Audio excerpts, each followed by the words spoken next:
بسم اللہ الرحمن الرحیم۔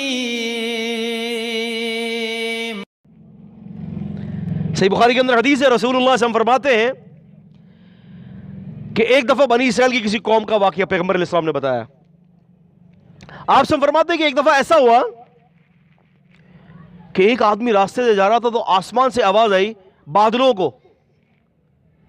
آواز آئی، بادلوں کو آرڈر ملا، فلاں آدمی کے کھیت پر جاؤ اور اس کے کھیت پر برس پڑو، فلاں آدمی کے کھیت پر جاؤ اور اس کے کھیت پر برسو۔ وہ آدمی کہتا ہے کہ میں اس بادلوں کے پیچھے جا گیا، دیکھا وہ بادل رکے اور اس پر برسنے لگ گئے۔ اللہ اکبر۔ وہ آدمی کہتا ہے کہ میں نے اس آدمی سے ملاقات کی جس کا ایک کھیت تھا کہ بھائی تمہارا عمل کیا ہے؟ نعمتوں کے پیچھے عمل کا ہونا ضروری ہے، یاد رکھیے گا، کوئی نہ کوئی عمل ہوتا ہے۔ بھائی کون سا ایسا عمل ہے جو تمہارے کھیت کے لیے بادل کے ٹکڑے کو آرڈر ملا کہ جاؤ اس کے کھیت پر پانی برساؤ؟ سبحان اللہ۔ اس نے کہا کہ میں کرتا یہ ہوں کہ جو میں کماتا ہوں نا اس کے 3 حصے کر دیتا ہوں، ایک حصہ کس پر لگاتا ہوں؟ جو چیز خریدتا ہوں اس پر لگا دیتا ہوں، لازمی سی بات ہے، یہ حصہ لگاؤں گا تو خریدوں گا۔ ایک حصہ اللہ کے راستے میں دے دیتا ہوں، ایک حصہ اپنے گھر والوں پہ خرچ کرتا ہوں۔ ہر مال میں جتنی بھی پروفٹ ہوتی ہے میں اللہ کے راستے میں نکال دیتا ہوں۔ یہی وجہ ہے کہ اللہ پاک نے برکت ڈال دی۔ اچھا مال خرچ کرنا ہے نا بھائی، مال تو اچھا خرچ ہوگا اللہ کے راستے میں، گھٹیا مال تو خرچ نہیں ہوگا نا، گلا سڑا مال ہے، 2 کوڑی کا مال اللہ کے راستے میں خرچ کرے، اعلیٰ قسم کا بہترین قسم کا مال دے اللہ کے راستے میں، دراصل وہ مال بچ جاتا ہے۔ ترمذی کی حدیث ہے، رسول اللہ صلی اللہ علیہ وسلم کی زوجہ ہماری ماں سیدہ ام المؤمنین عائشہ صدیقہ رضی اللہ عنہا ویرضا فرماتی ہے کہ میں نے نبی علیہ السلام کے لیے گوشت لیا، بکرا ذبح کیا، گوشت لیا اور اللہ کے راستے میں کچھ دے دیا اور کچھ نبی علیہ السلام کے لیے بچا دیا۔ اللہ کے رسول صلی اللہ علیہ وسلم تشریف لائے تو کہا کہ اللہ کے رسول میں نے جانور ذبح کیا تھا، سب ختم ہو گیا، بس یہ بچ گیا آپ کے لیے۔ آپ نے فرمایا عائشہ وہ سب بچ گیا جو تو نے اللہ کے راستے میں دیا ہے، اور یہ جو تو نے بچا لیا یہ ختم ہو گیا۔ جو پیٹ میں ڈالتے ہیں وہ کیا ہوتا ہے؟ ختم ہو جاتا ہے، اور جو اللہ کے راستے میں دے دیا نا وہ بچ جاتا ہے۔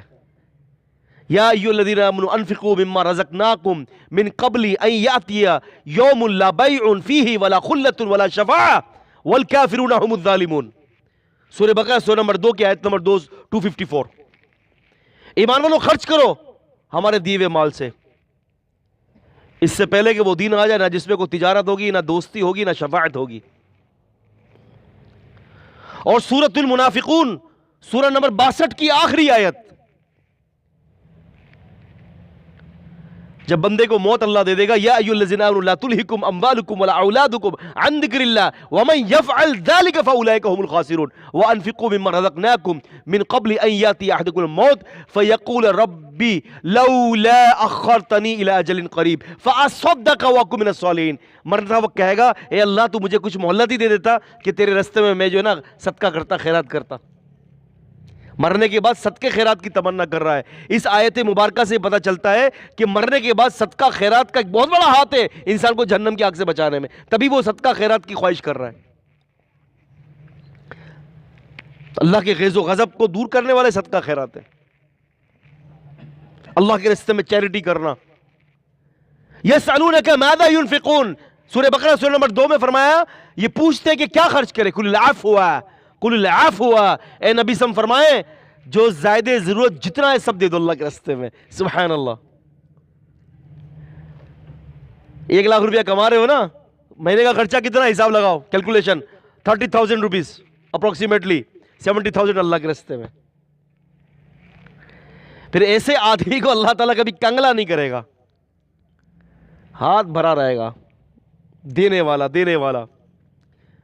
دیکھا ہے آپ نے سیدنا عثمان غنی رضی اللہ تعالی عنہ کا جو ہے وہ کتنے بڑے بڑے لشکروں پر جو ہے وہ سامان آتا تھا۔ ایک دفعہ ایک کنویں کی ضرورت پڑ گئی مسلمانوں کو، نبی صلی اللہ علیہ وسلم نے اعلان کیا کون ہے آدھا کنواں دے دے،